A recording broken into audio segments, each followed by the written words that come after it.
So let's begin. क्या चल रहा था हमारा? आई थिंक ट्रिग्नोमेट्री चल रहा था क्या? वो last exercise. Yes sir.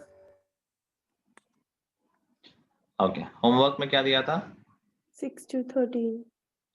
6 to 8.4 के क्वेश्चंस। क्या? 8.4 के क्वेश्चंस थे। 8.4 6 to 13 I guess. Let me see the PDF. Okay. कोई डाउट किसी को? No sir. कोई sir doubt? Question 12। Question question है बट 13 के बाद वाले क्वेश्चंस में है। ओके, देखते हैं। 12 से पहले किसी का डाउट है? The question 8. 8 Question 8. कह रहा है a vertical tower stands on a horizontal plane and is surmounted by a vertical flagstaff of height h. At a point on the plane, the angle of elevation of the bottom and top of flag are alpha and beta. Prove that height of tower is this. Okay. तो basically एक tower है और मैं point पहले से बना लेता हूँ। उसके ऊपर एक फ्लैग है, सरमाउंटेड समझते हो, उसके ठीक ऊपर सर पे रखा हुआ है। इस फ्लैग के बॉटम एंड टॉप का एंगल ऑफ एलिवेशन दे रखा है, तो एक हो गया, ये इसका बॉटम हो गया और ये इसका टॉप हो गया। और फ्लैग स्टाफ की हाइट h दे रखी है, टावर की हाइट पूछी गई है, इसको हम कैपिटल H मान लेते हैं और इसको x मान लेते हैं। ये एंगल है अल्फा और ये एंगल है बीटा। तो दो ट्रायंगल में लगा तो tan हो जाएगा। ओके, मैंने पहले बताया जब इस तरह के एक्सप्रेशन वाले क्वेश्चन हो, you can go for the expression खुद से बना लो, आंसर आ जाएगा। वैसे ये थोड़ा इजी है, डायरेक्टली भी हो सकता है। अगर हम tan बीटा निकालें तो हो जाएगा h plus h upon x, yes sir. और tan अल्फा निकालें तो h upon x।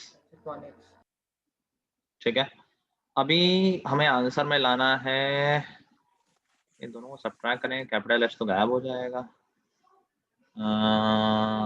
Let's see, sir x को दूसरी साइड ले जाएंगे और x क्या ऐसा करते हैं, हम सेकंड इक्वेशन से x की वैल्यू निकालते हैं और फर्स्ट में पुट कर देते हैं।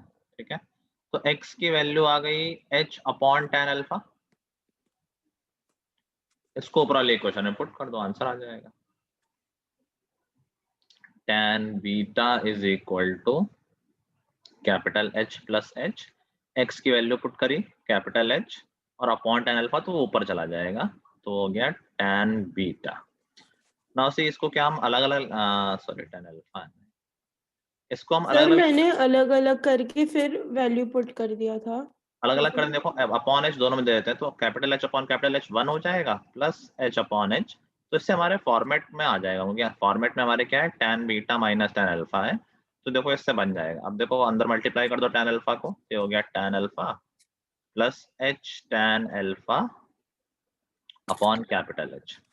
tan अल्फा को हम दूसरे साइड ले जाते हैं, तो ये हो गया tan beta minus tan alpha is equal to h tan alpha upon capital H। बस आंसर आ गया, कैपिटल H की वैल्यू आ गई h tan alpha upon tan beta minus tan alpha.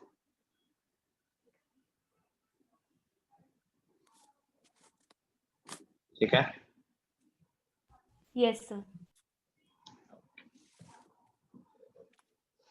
Next Swastika, I think ये तो एनसीईआरटी क्वेश्चन नहीं है क्या 12th?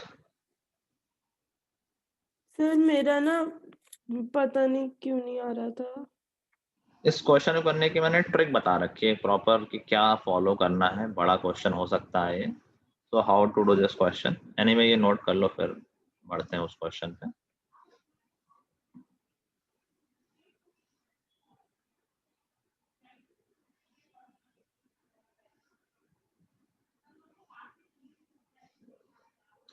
कल टेस्ट है, तैयारी हो गई सबकी? शुरू ये करनी? तो बस थोड़ी सी बाकी है। ओके, सक्षम? Yes sir. भाई क्वेश्चन चेंज, वही क्वेश्चन है, सर नहीं, थोड़ी सी है अभी है थी सर। अभी तो शुरू करनी है, अभी तो फिलहाल नहीं बाकी।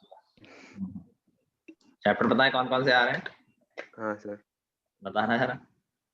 Sir, chemical reactions and equations, live processes or light. सही बोल रहा है, yes sir. Yes, sir. Say it. Doctor तो पता है। ठीक है, सर कॉम्पोनेंडो डिविडेंडो क्या होता है? अरे ऐसे कुछ खास काम का नहीं होता है, बट कई जगह सोल्यूशन लिख देते हैं, थोड़ा शॉर्ट हो जाता है उससे। कॉम्पोनेंट डिविडेंडो का मतलब होता है कि जैसे कोई फ्रैक्शन है a upon b, so this will be same as a upon b is equal to c upon d। तो तुम दोनों तरफ कुछ सेम तरह के ऑपरेशन परफॉर्म कर सकते हो।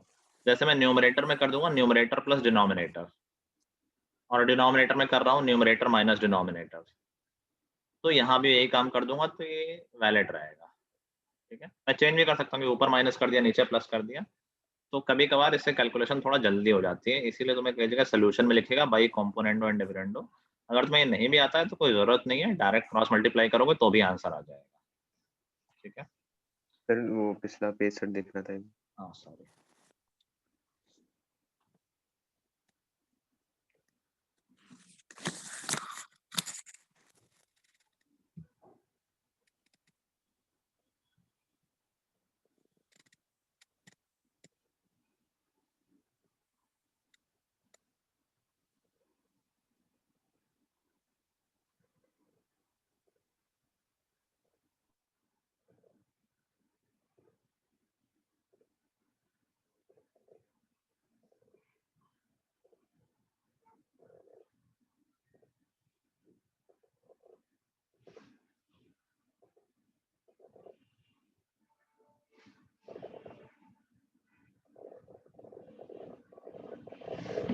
आई थिंक हर चीज कॉपी नहीं करनी होती, बेसिक बेसिक कर लो, कैलकुलेशन खुद से कर लेना। सर हो गया। चलो क्वेश्चन नंबर 12 देखो। इन क्वेश्चन को करने का मैंने तरीका बताया, ऐसे 2-3 क्वेश्चन है, एनसीईआरटी में एक क्वेश्चन है, एक उसके एग्जाम्पल में है। पहला स्टेप किसी को याद है जो मैंने स्टेप बताए क्या करना होता है? सर वन की क्या? आइडेंटिटी होती है ना, one plus tan square theta equal to sec square नहीं, थीटा। ये सब कुछ नहीं बताया मैंने। सर सेक थीटा और टैन थीटा को 1 अपॉन कॉस थीटा और साइन थीटा अपॉन कॉस उसके थीटा लिए पे उसके लिए इंपॉर्टेंट स्टेप मैंने क्या बोला था कि जो राइट हैंड साइड में लाना है उस फॉर्म में पहले लेफ्ट हैंड साइड वालों को लिखो। जैसे लेफ्ट में सेक और टैन में लिखा है, राइट में साइन और कॉस है, तो पहले साइन और कॉस में कन्वर्ट कर लो, जो कि कर सकते हैं। तो सेक को लिखा हमने 1 अपॉन कॉस, टैन को लिखा साइन अपॉन कॉस। एक क्वेश्चन ऐसा भी है जिसमें सेम फॉर्म में ही है, तो ये स्टेप नहीं करना है। अगर लेफ्ट में भी साइन कॉस में होता, राइट में भी साइन कॉस में होता, तो जरूरत नहीं थी ये स्टेप फॉलो करने की। तो पहला स्टेप ये है, एलसीएम ले लोगे तो सिंपल हो जाएगा। एलसीएम ले लेंगे तो ये हो जाएगा cos theta plus 1 minus sine theta, और नीचे हो जाएगा cos theta plus 1 plus sine theta. दोनों को डिनोमिनेटर में cos थीटा है वो कैंसिल हो जाएगा। अगला स्टेप क्या बताया था याद है?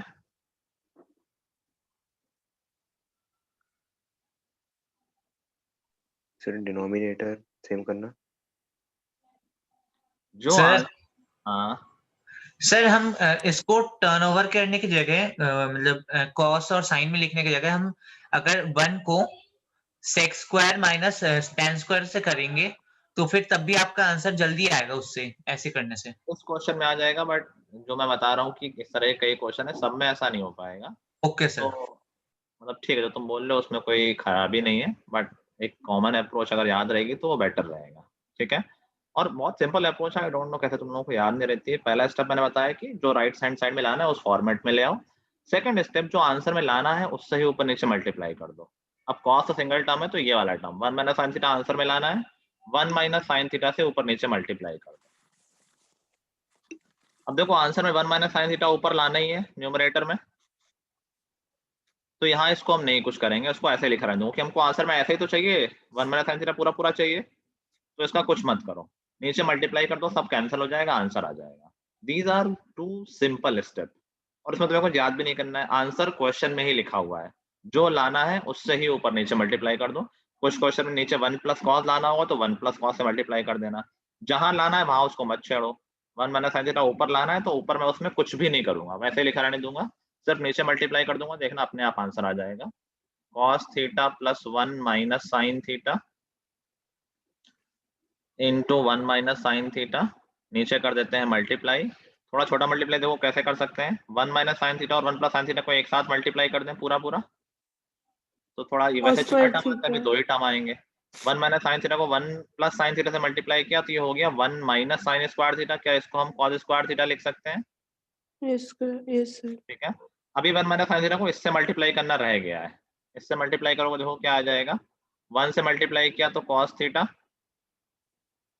एंड माइनस साइन थीटा से मल्टीप्लाई किया तो minus sine theta cos theta, बस इतना ही, और बीच में प्लस तो था ही है। ठीक है, अब देखो इन तीनों में कॉस थीटा कॉमन है नीचे, यस सर। नीचे कॉस थीटा कॉमन लेंगे तो क्या बचेगा, देखो 1 minus sine theta plus cos theta, क्या न्यूमरेटर में ये रखा हुआ है 1 minus sine theta plus cos theta, Yes, sir. Yes sir. क्या कैंसिल, जो आंसर चाहिए था वही बचा, सिर्फ 1 माइनस साइन थीटा चाहिए था बचा हुआ है, कॉस थीटा चाहिए था बचा हुआ है। ठीक है, Sir, हाँ सर ये जो इसमें ना पता नहीं 1 प्लस कॉस थीटा को इन्होंने 2 कॉस स्क्वायर थीटा बाय 2 लिखा है, तो वो कैसे हो जाएगा? ये क्लास 11th की आइडेंटिटी, मैंने तुम लोगों को cos 2 थीटा का फॉर्मूला बताया है क्या? sin 2 थीटा बताया था क्या मैंने? No sir. आई थिंक मैंने तुम लोगों को बताया आइडेंटिटी था। बताया था। सर आपने बताया हाँ, लिखा है। था, एक अगर आपने बताया होगा तो मैंने ये 3 आइडेंटिटी बताए होंगे, एक sin 2 थीटा की, एक cos 2 थीटा के 3 फॉर्मूले होते हैं, उनमें से एक ये है जो तुम यूज नहीं कर सकते हो। ठीक है,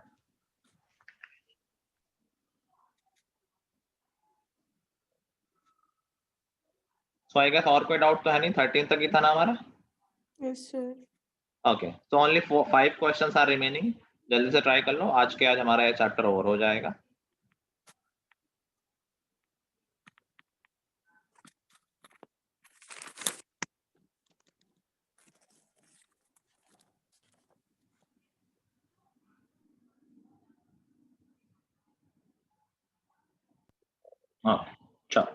So we are left with last 5 questions. Question number 14. Sir नहीं है डाउट आंसर बोल दो। Sir. h cot theta minus h cot theta minus cot beta। Sir ऐसा होगा, हाँ बोलो सर। सर इस क्वेश्चन 14 में सर मुझको एक डाउट ये था सर कि हम इसमें सर मेरा आंसर खाली इक्वेशन में आ रहा है, जैसे h cot theta minus cot beta. सामने क्या लिखा हुआ? सर मेरा आंसर सर इक्वेशन में आ रहा है, तो सर इसमें सर इन टाइप के क्वेश्चंस में अगर ऐसे आंसर है तो सर मतलब मुझे समझ नहीं है कि इसको मतलब क्यों ऐसे आंसर आ रहा है सर, डिस्टेंस कैसे हो क्योंकि गया? यही चीजें गिवन है, जो गिवन होता है वो अननोन नहीं होता है ना, कितनी बार बता चुका हूँ मैं। h क्वेश्चन में गिवन है मतलब ये अननोन नहीं है, कोई दिक्कत नहीं है इससे। बीटा क्वेश्चन में गिवन है, ये थीटा नहीं आ रहा हो answer. Sir h cot alpha beta है, अल्फा cot अल्फा बोला, माइनस cot बीटा। गलती से बीटा निकल गया। ठीक है, तुम समझ गए बात कि भाई जैसे नंबर गिवन होते हैं, मान लो 10 गिवन है हाइट या h गिवन है, दोनों ही नोन है, एंड जब हम मानते हैं तब उसकी वैल्यू निकालनी होती है, हमने थोड़ी h माना है, तो क्वेश्चन जो क्वेश्चन गिवन है उसके टर्म में आंसर आ सकता है, कोई दिक्कत नहीं है। यस ठीक है,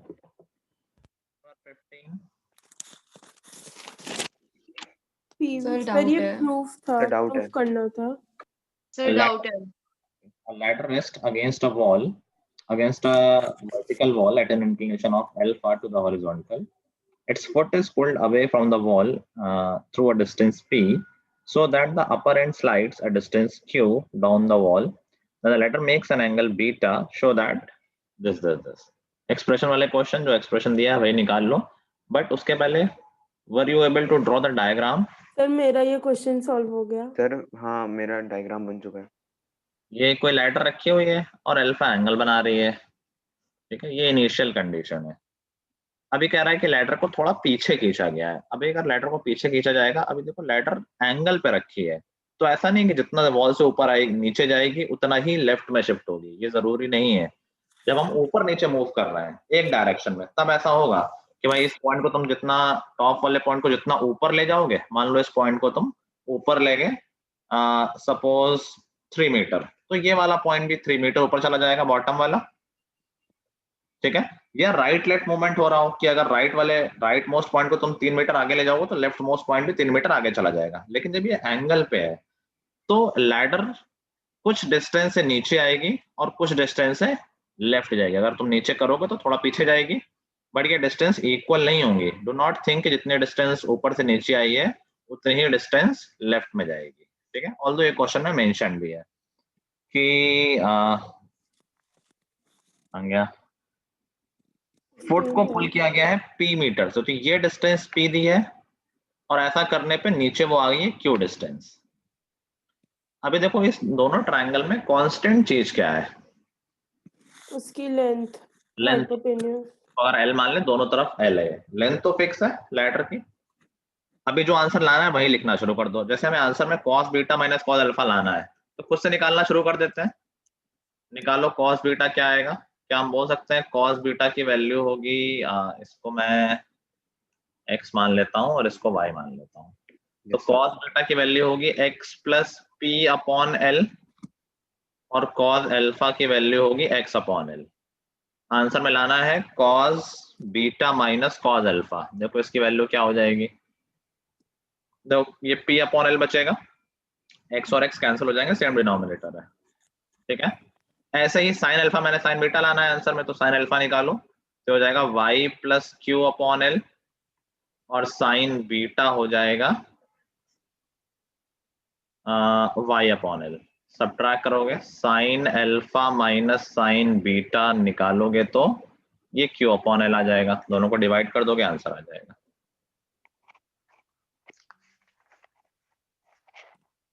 ठीक है, Yes, sir. हाँ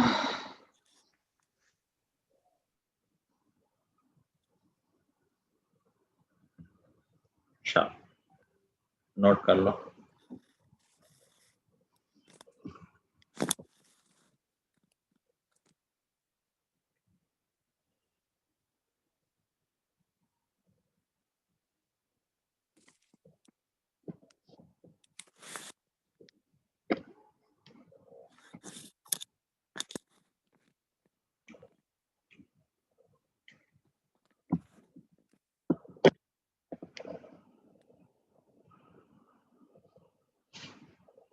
सर हो गया। Okay. 16 10 √3 √3 सर हो minus गया 1. इसको डाउट। सर नहीं 15 प्लस 5 √3 आ रहा है। 17 वो था शायद प्रूफ। डाउट है किसी सर को? 18th में, सर 18th में। No sir. किसी को डाउट नहीं? सर मुझे 18th में है। सर 18th में। इसमें कह लो। The lower window of a house is at a height of 2 meter above the ground and upper window is 4 meter vertically above the lower window. At a certain instant, the angle of elevation of a balloon from these windows are observed as 60 and 30. Find the height of balloon above the ground. ठीक है, situation समझ गए? यहाँ पर window को एक point मानना है, ऐसा नहीं कि रेक्टेंगल बना के बैठ गया कि विंडो में कहाँ से एंगल बना है। तो ये ग्राउंड लेवल है, जो सबसे इसका बॉटम पॉइंट है, उसमें विंडो है एक है जो 2 मीटर अबव है, बेसिकली ग्राउंड से 2 मीटर अबव ये विंडो नंबर 1 है और उसके 4 मीटर अबव विंडो नंबर 2 है। ठीक है, अब एक बलून है और उसका एंगल ऑफ एलिवेशन बन रहा है दोनों ही विंडो से, मतलब बलून दोनों विंडो से ऊपर होगा। मान लो यहाँ कहीं बलून होगा तो ऊपर वाले विंडो से वो वाला एंगल जो दिख रहा है तुम्हें और नीचे वाली से नीचे वाला जो दिख रहा है, दिख तो सभी रहा है, मतलब मैं बना भी दे रहा हूँ। समझ गए सिचुएशन? ये बलून हो गया, ऊपर वाली विंडो से ये एंगल 30 दे रखा है और नीचे वाली विंडो से एंगल 60 दे रखा है। एग्रीड? ठीक है, यस सर। इसको x मान लेते हैं, ये भी Yes, x sir. है, ये तो 4 है, ये इसको h मान लेते हैं या y मान लो, उससे कोई फर्क नहीं है, सब एक ही बात है। बस दोनों ट्रायंगल में लगा दो। tan 30 सर is मेरा 6 आ रहा है। h upon x, तो एंड दूसरा हो गया tan 60 is equal to h plus 4 upon x। बहुत सारे तरीके हैं, मुझे वैसे x की जरूरत नहीं है, मैं दोनों को डिवाइड कर दूंगा। देखो x कैंसिल हो जाएगा और h की वैल्यू आ जाएगी। तो x और x cancel, tan 30 upon tan 60 1/3 आ जाएगा, that is h upon h plus 4। कोई सब्स्टिट्यूशन कर रहा है तो कोई दिक्कत नहीं है, एक ही बात है। तो यहाँ से आ जाएगा h इज इक्वल टू 2। 8 8 आ रहा है मेरा, तो 2 आ रहा है। सर 8 आ रहा है मेरा भी। सर अरे, मेरा 8 आ रहा आंसर है। 8 आ रहा होगा ना? हाँ है ना? वो अच्छा, हाँ हाँ वो मैंने 8 है। निकाला है ना, h की वैल्यू 2 आ गई। हाँ अब हाँ ठीक है। ग्राउंड लेवल से कितना ऊपर है? ग्राउंड लेवल तो ये है, तो ग्राउंड से कितना ऊपर है? 2 ये, 4 ये और नीचे ये 2 ये, तो नेट कितना हो गया? 8। 8 सर 8 हो गया। ठीक है, और कोई डाउट बच रहा है किसी का?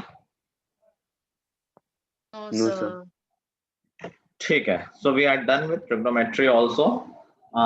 Next chapter in the line is statistics. हम नेक्स्ट क्लास से स्टार्ट कर लेंगे। आज मैं होमवर्क नहीं दे रहा हूँ, तुम्हारा टेस्ट वगैरह भी है, शायद कुछ लोगों के बोर्ड भी होंगे, तो prepare well for the test. बाकी अच्छा, एक चीज और थी, थर्सडे को मैं अवेलेबल नहीं हूँ, next Thursday, so we need to do that class early. या तो हम उसको कल कर लें, दैट इज वन ऑप्शन, एक ही ऑप्शन देखना है मुझे, या फिर किसी दिन 3 बजे टाइप से कर लें। ट्यूसडे कल नहीं। Sir Monday. सर कल नहीं। मंडे सर तो कल नहीं। मंडे ऑलरेडी क्लास होती है। मंडे को लंबी क्लास कर लें। Yes sir. हाँ सर ओके। सर फिर Yes, sir. एसएसटी हाँ, की भी होती है।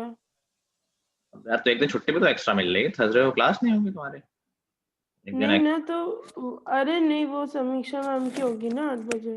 तो 8 बजे होती है ना। तो मैं अगर ऐसा ये करता हूँ 6 बजे स्टार्ट कर लूँ क्लास, 6 से यस सर। 7:45 तक टाइप से ओके। Okay sir. आएगा। Yes sir. ठीक Yes, है, मैं sir. मंडे को ग्रुप पे डाल दूंगा, तो मंडे को हम थर्सडे वाली क्लास कर लेंगे। And Yes, sir. Friday, next Friday is Christmas, तो फ्राइडे इज ऑफ, थर्सडे को क्लास होनी नहीं, सैटरडे भी ऑफ दे देंगे क्योंकि लॉन्ग वीकेंड पड़ रहा है। Then Sunday, so you will have 4 days holidays in the next week. Okay sir. इतना खुशी। चलो ठीक है, चलो good bye all, have a good night. Good bye night sir. Sir. Thank you. Thank you sir. Thank you Thank sir. you, sir. Thank you sir.